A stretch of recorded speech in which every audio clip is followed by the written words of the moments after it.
Alhamdulillah. Terima kasih sudah menerima kami kembali kali ini. Pengen banget nih ngobrol-ngobrol tentang hal lain. Pengen banget denger sharing-sharing yang luar biasa eh, masa baktinya Kak Diani di Pramuka.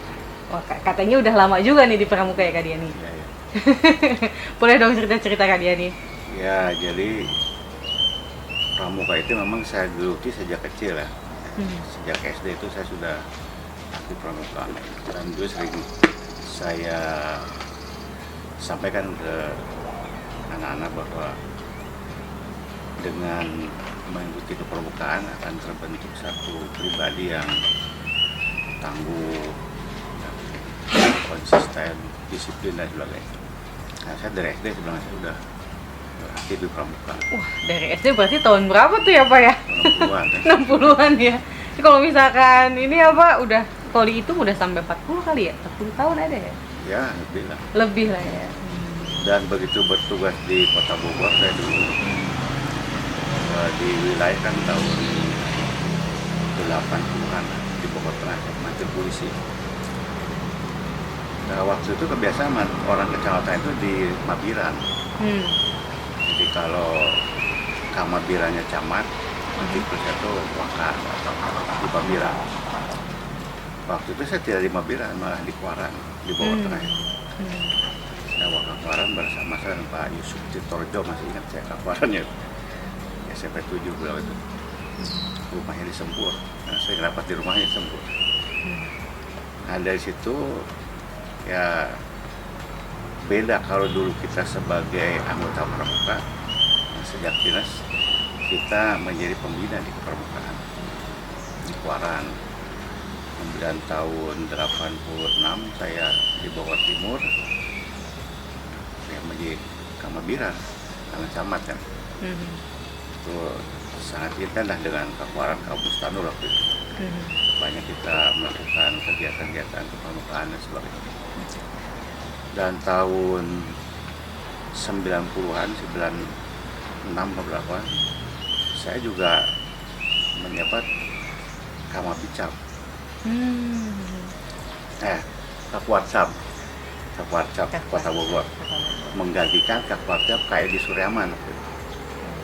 Waktu itu Kak Edi sama ketua DPRD kalau nggak salah, dari Sospor menjadi DPRD dilepas.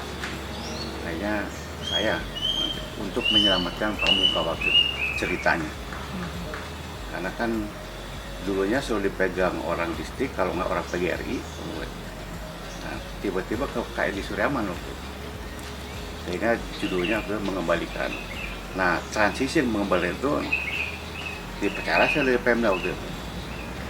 Saya masih di pariwisata, jadi Pak WhatsApp sebentar karena sejujurnya menyelamatkan. Jadi waktu saya pesan ke teman saya hanya menyelamatkan. Setelah ini saya mau di judulnya apalah, mau munaslup, musyawarah. Waktu itu debat tebal karena kalau dengan luar biasa nggak enak. Tapi ya udahlah, yang penting tidak apa-apa, tidak ada apa-apa, tapi kita lagi. Akhirnya terjadilah yang jadinya kapasasi dengan berbagai dinamikanya lah waktu itu. Jadi pramuka belum bangkit. Sejak terpuruk lama itu saya tidak sempat karena hanya menyelamatkan transisi. Kemudian begitu ke kapasasi juga malah bukan bangkit. Nah, baru setelah saya menjabat wali kota, saya serahkan ke Pak Ludi sebagai sekda waktu itu. Dengan dua agenda. Pertama, menyiapkan tadi sekretariat. Kemudian yang kedua, perkemahan. Waktu udah kemana-mana. Waktu jalan KD Suryaman sudah pernah ke Ciapus, ke Perhutani. Udah oke. Tinggal menindaklanjuti. Saya nggak tahu apa masalahnya waktu itu. Pernah jam saya ke Sipor waktu itu, ambil di Sipor, di Sidang Situ Gede, ada situ tuh. Nah, itu untuk perkemahan itu ya, lahannya.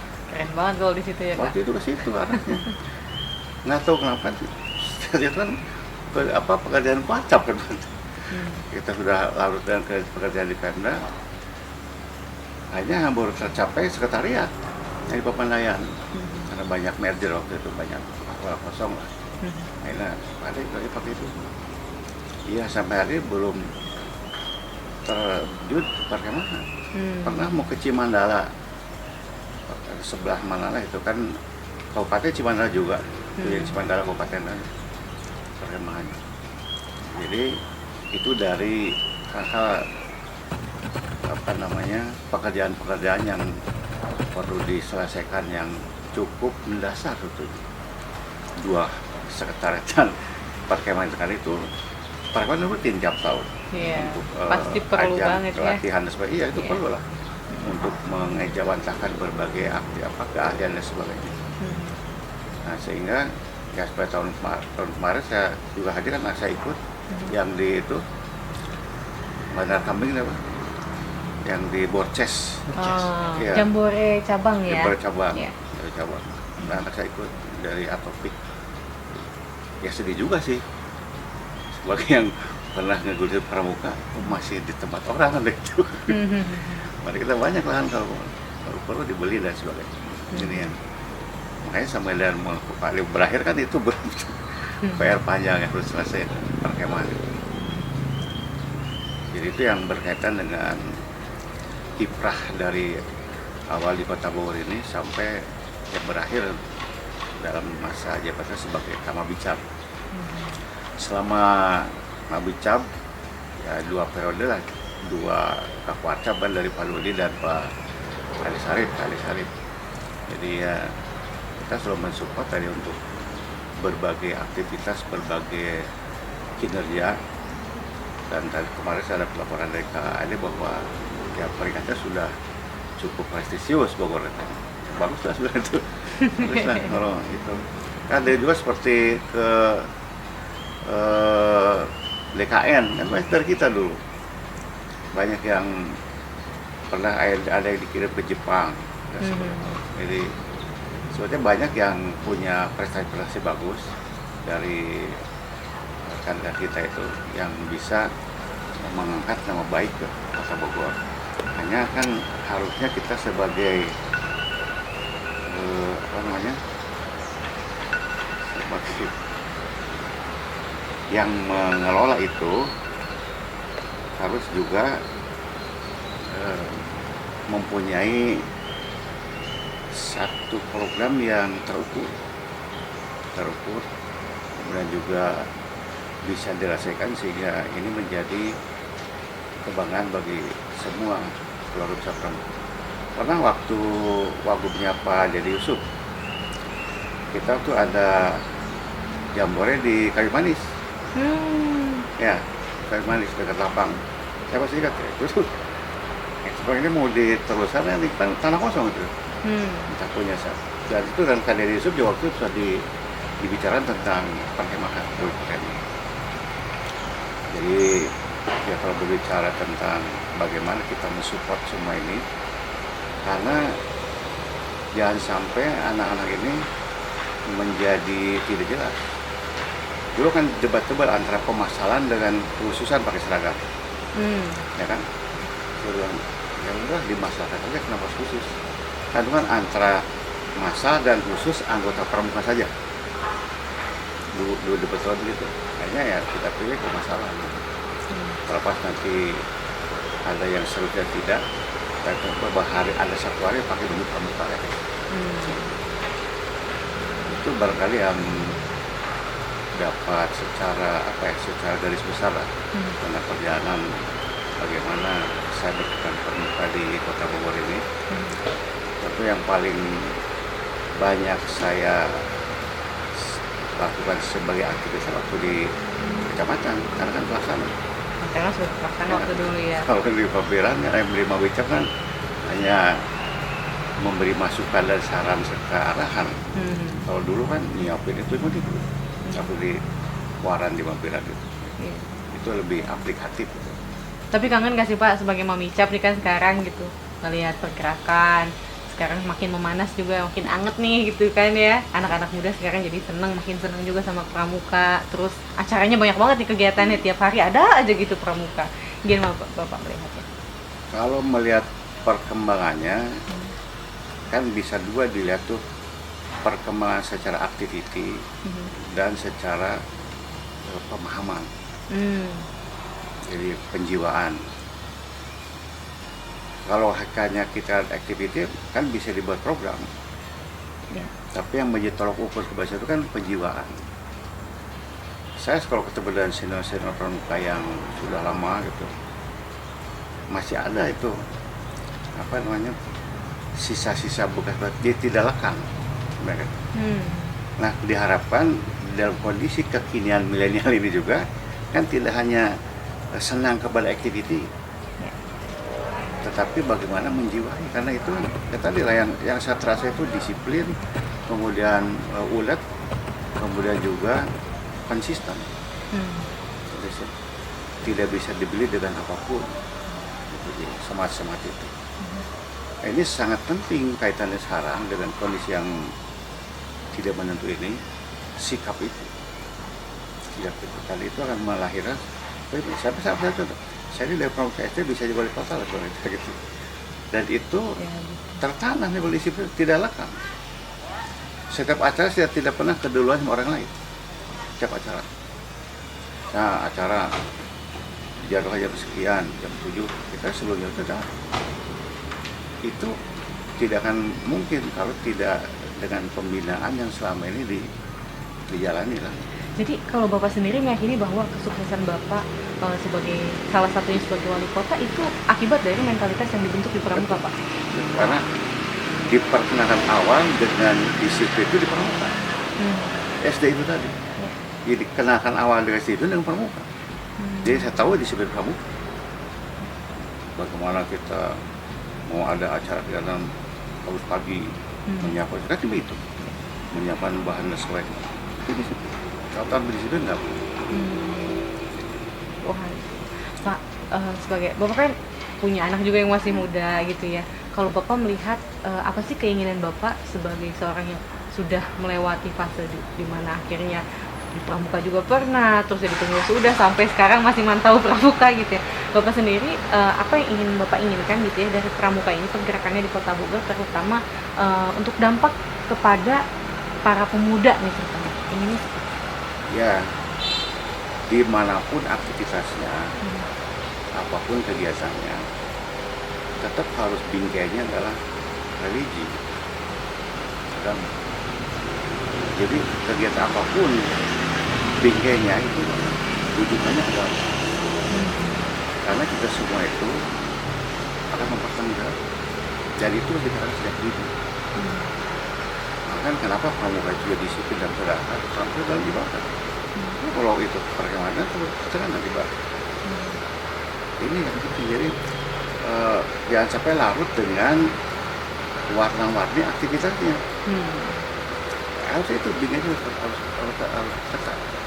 Sehingga itu yang tadi yang menjadi perekat disiplin, perekat tidak mengenal lelah, perekat konsisten itu dan agama. Kalau itu kuat pasti.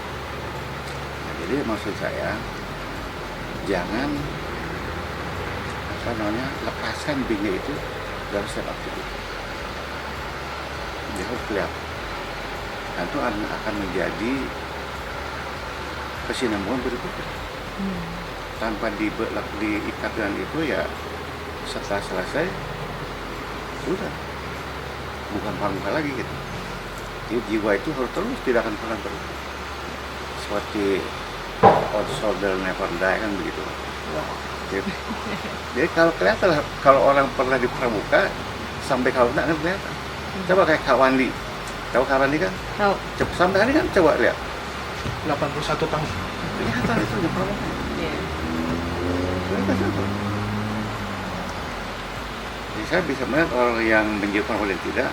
Kak Dedi, tahu Kak Dedi yang PDAM pensiunan. Pada dulu tuh pramuka.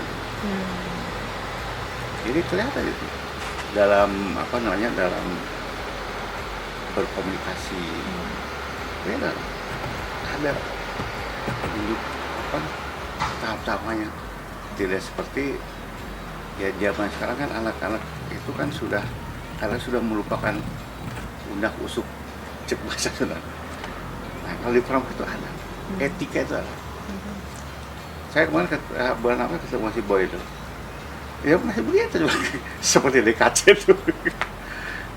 Nah itu, jadi ini yang saya bangga pada rekan-rekan pramuka itu, yang masih tetap kelihatan warna pramukanya, walaupun berada di mana. Oke, Kak, bentar lagi kan periode berganti ya. Kira-kira apa nih pesan-pesan yang ingin Kakak sampaikan kepada next pengurus? Silakan. Ya tentu saja yang pertama melanjutkan lah yang sudah dibangun, sudah dilakukan oleh KAD cukup panjang 10 tahun itu.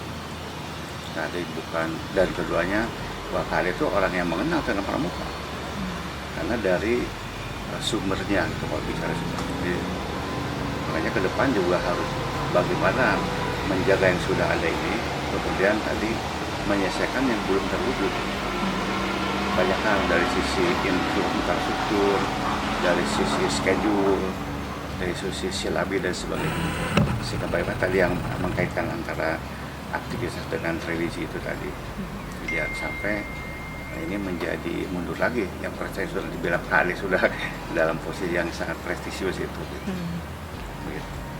Oke, Kak, buku ini akan kami bagikan kepada para Kepsek dan pembina di seluruh ini ya, sekolah-sekolah. Apa yang ingin Kakak sampaikan kepada para pembina dan Mabigus ya. Silakan Kakak berikan pesan karena buku ini akan disampaikan kepada seluruh sekolah-sekolah, terutama kepada pembina dan para Mabigus. Ya, para pembina Mabigus itu harus betul-betul memahami tentang esensi kegiatan ini.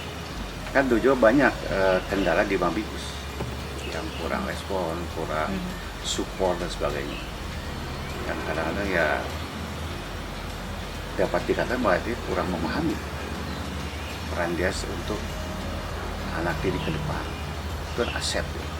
Karena aset ya kita harus betul-betul hati-hati, harus betul-betul serius. Ya, tidak sembarangan, tidak asal-asalan. Seperti misalnya di Minang tidak sekian asal ayah. Itu kan tidak apa, harusnya betul yang kalau miliki yang selektif, sehingga ada kebanggaan di sekolah itu. Kalau asal ngirim nanti biarnya sih itu, jadi tidak ada kebanggaan. Ya, anak ada kebanggaan bahwa dia memiliki sekolah. Anak saya kemarin itu kan satu regu itu, terus dia ke ragunya semangat, jadi karena sebagai perwakilan sekolah dia sumber lebih pas sekolahnya. Tapi kalau dikirim asal-asalan nanti banyak kan nggak begitu dulu mobil itu. Karena tidak semua sih ada yang seperti akhirnya itu tidak menjadi kebanggaan bagi anak bahwa dia mewakili sekolah dan sebuah prestasi. Ini asal ayah begitu. Nah, itu. Kepada pembina ya tadi harus betul-betul menguasai ilmunya, kemudian menguasai secara psikologis anak. Di usia sekian polanya seperti apa? Pola latihan, pola pembinaan, pola rekreasi dan itu akan menjadi daya tarik dan orang senang. Kan mulai dari tertarik baru orang mendalami. Kalau tiba diajak mendalami, dia ikut tapi dia tertarik, dia nanti tidak akan terisi. Dengan ketertarikan itu harus cepat diisi dalam hal yang fundamental sehingga tercapailah tujuan itu menjadi pramuka nasional itu tetap. Kak, yang terakhir kayaknya aku minta Kakak bilang dirgahayu gerakan pramuka. Saya mengucapkan selamat kepada jajaran Warcap Kota Bogor yang sudah bisa akan menghadirkan tipe pramuka di Kota Bogor ini.